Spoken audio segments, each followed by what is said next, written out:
Price the Lord. கிறிஸ்துவுக்குள் பிரியமான சகோதர சகோதரிகளே, இன்றைய நாளில் ஆண்டவர் நமக்கு கூறும் இறைவார்த்தை யோவான் 4ஆம் அதிகாரம் திருவசனம் 50. யோவான் 4ஆம் அதிகாரம் திருவசனம் 50. இயேசு அவரிடம், நீர் புறப்பட்டு போம், உம் மகன் பிழைத்துக் கொள்வான் என்றார். அவரும் இயேசு தம்மிடம் சொன்ன வார்த்தையை நம்பி புறப்பட்டு போனார். இயேசு அவரிடம், நீர் புறப்பட்டு போம், உம் மகன் பிழைத்துக் கொள்வான் என்றார். அவரும் இயேசு தம்மிடம் சொன்ன வார்த்தையை நம்பி புறப்பட்டு போனார்.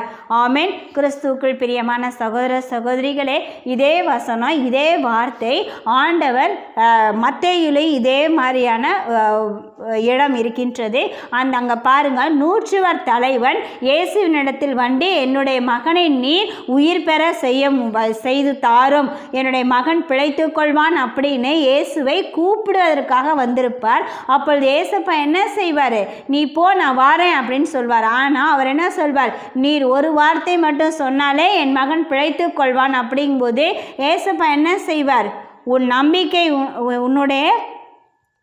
நம்பிக்கையின்படி உனக்கு ஆகட்டும் அப்படின்னு சொல்லி அவரை போக சொல்வார். அவர் சொன்ன உடனே அவர் என்ன செய்வார்? கீழ்ப்படிந்து உடனே அவர் போவார். வார்த்தையை நம்பி புறப்பட்டு போனார். இல்லை ஏசப்பா, நீங்கள் நேரில் வந்தால் தான் என் மகன் பிழைப்பான், நீங்கள் வந்து கை வச்சு ஜெபம் பண்ணாதான் என் மகன் பிழைத்து கொள்வான், நீங்கள் கட்டாயம் வரணும்னு சொல்லி அவரை தொந்தரவு செய்யாமல் அவர் சொன்ன ஒரு வார்த்தையை நம்பி புறப்பட்டு போனார் அப்படின்னு இந்த இடத்துல இருக்குது பாருங்க. அப்பேற்பட்ட நம்பிக்கை நம் ஒவ்வொருவருக்குள்ளும் இருக்கின்றதா என்று சோதித்து பாருங்கள். நாம் எத்தனையோ ஜெப கூட்டத்திற்கு செல்வோம், எத்தனையோ ஊழியர்களிடத்தில் சென்று ஜெபிப்போம். அந்த ஊழியர்கள் ஜெபிக்கின்ற பொழுது ஆண்டவர் வார்த்தை கொடுப்பார் நமக்கு. இந்த இத்தனாவது அதிகாரத்தில் இந்த வசனத்தின் மூலம் உன்னை ஆண்டவர் ஆசீர்வதிப்பார் அப்படின்னு சொல்லுவாங்க. நம்ம என்ன செய்வோம்? சொல்லியிருக்காரு பார்ப்போம் அப்படின்னு தான் சொல்லுவோம். ஆனால் ஆண்டவர் அந்த வார்த்தையின்படி நிச்சயம் செய்வார் அப்படின்னு நாம் சொல்ல மறந்து போய் விடுவோம், தவறி விடுவோம். எனவே சகோதர சகோதரிகளே, ஆண்டவர் சொன்ன வார்த்தை நம்முடைய வாழ்க்கையில் நிகழ வேண்டும் என்றால் அந்த நூற்றுவர் தலைவனுடைய விசுவாசத்தை போல இன்று நமக்கும் விசுவாசம் வேண்டும். அந்த விசுவாசத்திற்காக ஆண்டவரிடத்தில் மன்றாடுங்கள். எனக்கு விசுவாசத்தை தாரும், எனக்கு நம்பிக்கையை தாரும், உம்மீது உம்முடைய வார்த்தையின்படி எனக்கு நடக்க வேண்டும் என்று விசுவாசத்தை எனக்கு தாரும் அப்படின்னு ஆண்டவரிடத்தில் இன்றைய நாளில் கேளுங்கள். ஆண்டவர் கொடுத்த வாக்கு தத்தம் நிச்சயம் உங்கள் ஒவ்வொருடைய வாழ்க்கையில் நிறைவேறும். அந்த ஆண்டவர் சொன்ன வார்த்தை ஒவ்வொரு நாளும் உங்களுடைய வாழ்க்கையில் நிறைவேறும். ஆமென். ஜெபம் செய்வோம். அன்பின் பரமபிதாவே, இந்த அருமையான நாளுக்காக உமக்கு நன்றி செலுத்தினோம் தகப்பனே. இன்றைய நாளிலும் கூட செய்ய போகிற எல்லா நன்மையான காரியங்களுக்காக உமக்கு நன்றி செலுத்துகிறோம் ஆண்டவரே. அப்பா, அன்று நூற்றுவர் தலைவன் நீர் சொன்ன ஒரு வார்த்தையை நம்பி போனார்ன்ற உம்முடைய வார்த்தையின்படி அப்பா இன்று நாங்களும் கூட உம்முடைய சமூகத்தில் வந்து நிற்கிறோம் தகப்பனே. அப்பா, எங்களுடைய பிள்ளைகளுடைய வாழ்க்கைக்காக உம்முடைய சமூகத்தில் வந்து நிற்கிறோம் சுவாமி. அப்பா, எங்கள் குடும்பத்தினருக்காக உம்முடைய சமூகத்தில் வந்து நிற்கிறோம் சுவாமி. எங்களுடைய எதிர்கால வாழ்க்கைக்காக உம்முடைய சமூகத்தில் வந்து நிற்கிறோம் தகப்பனே. அப்பா, நீர் ஒரு வார்த்தை சொல்லும் சுவாமி. உம்முடைய வார்த்தையை நம்பி நாங்கள் அப்பா விசுவாச வாழ்க்கை வாழ உம்முடைய தேவ கிருபையையும் தேவ பலனையும் தரும்படியாக எங்கள் ஒவ்வொருவரையும் ஒப்பு கொடுக்கின்றோம் ஆண்டவரே. அப்பா, அந்த நூற்றுவர் தலைவனுக்குரிய நம்பிக்கை அப்பா இன்று எங்களுக்குள்ளும் நீர் தர வேண்டுமா எங்கள் ஒவ்வொருவரையும் ஒப்பு கொடுக்கின்றோம் சுவாமி. அப்பா, நீ தகப்பனே, நீர் சொன்ன அந்த மாத்திரமே அந்த தகப்பனே அந்த நேரத்திலே அந்த மகன் சுகம் பெற்றுக்கொண்டானே சுவாமி. தந்தை தன்னுடைய வீட்டிற்கு சென்று மகனை காண்பதற்கு முன்பாகவே அப்பா நீர் சொன்ன மாத்திரத்திலே அங்கு சுகத்தை பெற்றுக்கொண்டானே சுவாமி.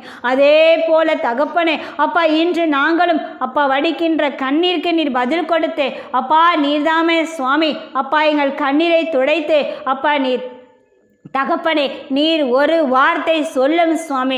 நீர் ஒரு வார்த்தை தந்தாலே அந்த நிமிடத்திலே எங்களுடைய வாழ்க்கையில் இருக்கின்ற எல்லா விதமான கட்டுக்களும் உடைக்கப்பட்டு போகும் சுவாமி. எங்களுடைய வாழ்க்கையில் இருக்கின்ற எல்லா தடை கற்களும் எடுத்து போடப்படும் சுவாமி.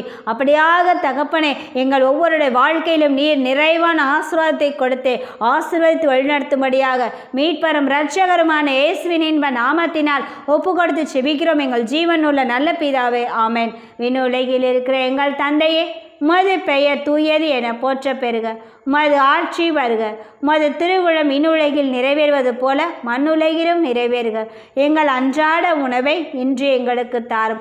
எங்களுக்கு எதிராக குற்றம் செய்வோரை நாங்கள் மன்னிப்பது போல எங்கள் குற்றங்களை மன்னியும்.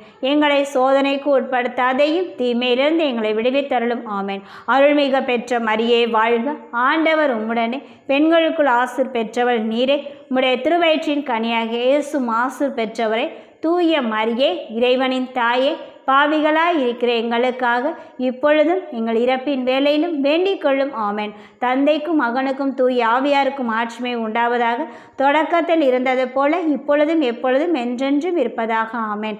தந்தை, மகன், தூய ஆவியின் பெயராலே ஆமென். கிறிஸ்துவுக்குள் பிரியமான சகோதர சகோதரிகளை, இன்றைய நாளில் திருமணநாள் பிறந்தநாள் சிறப்பிக்கும் அனைத்து சகோதர சகோதரிகளுக்கும் குழந்தைகளுக்கும் பெதஸ்தா ஜெபக்குழுவின் வாழ்த்துக்கள். இன்றைய நாளில் நாம் ஆண்டவருடைய சமூகத்தில் நம்பிக்கையை வைத்து, ஆண்டவருடைய வார்த்தையின் மீது நம்பிக்கை வைத்து, அன்று 101 தலைவன் பெற்றுக்கொண்ட ஆசீர்வாதத்தை, சுகத்தை நாமும் இன்றைய நாளில் பெற்றுக்கொள்வோம். ஆமென். Praise the lord. வாழ்த்துக்கள்.